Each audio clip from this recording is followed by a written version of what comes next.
ధనత్రయోదశి అంటే ధనము అంటే లక్ష్మి ఒక్కటి ఏదో చేతిలో డబ్బులు కాదు, ఆ రోజు బంగారం కొంటే మీకు ఇల్లంతా బంగారం అవుతుంది అని కాదు.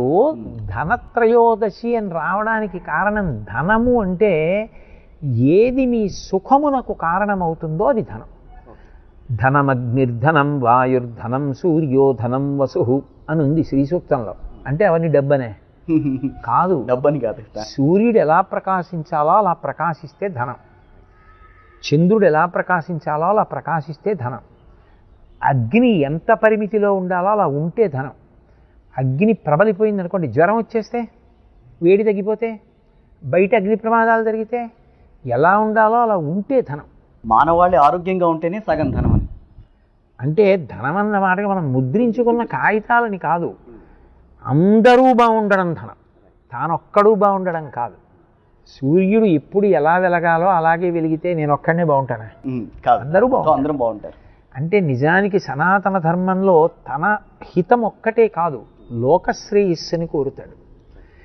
ఆ ధనాన్ని దీపం పెట్టడం ద్వారా అడుగుతారు లక్ష్మీ కటాక్షంగా. లక్ష్మి అంటే నా ఒక్కడికే కాదు, అందరికీ శాంతి, అందరికీ సంతోషం. లక్ష్మి ఎక్కడుంటుంది అంటే మా ఇంట్లో ఉన్నటువంటి కాగితాల్లో నోట్లల్లో ఉండదు, అరవిరిసినటువంటి పువ్వులో ఉంటుంది. పసిపిల్లాడు ఇంట్లో ఏడిచినటువంటి ఏడుపులో ఉంటుంది. పసిపిల్లాడు మంచం మీద పడుకుని ఏడవక ఎన్ని ఇళ్లల్లో ఎన్ని లక్షలు ఖర్చు పెట్టి ఎంత బెంగెట్టుకుంటున్నారు?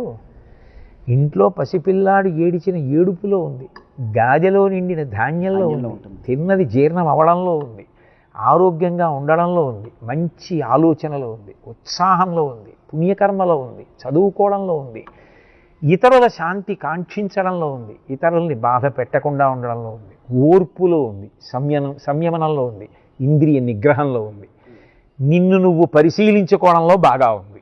అదంతా కలిపి ధనం. అదంతా కాగితాలు కావుగా, అవన్నీ కావాలని అడగడం, దీపాలు పెట్టడం, అది ధనత్రయోదశి.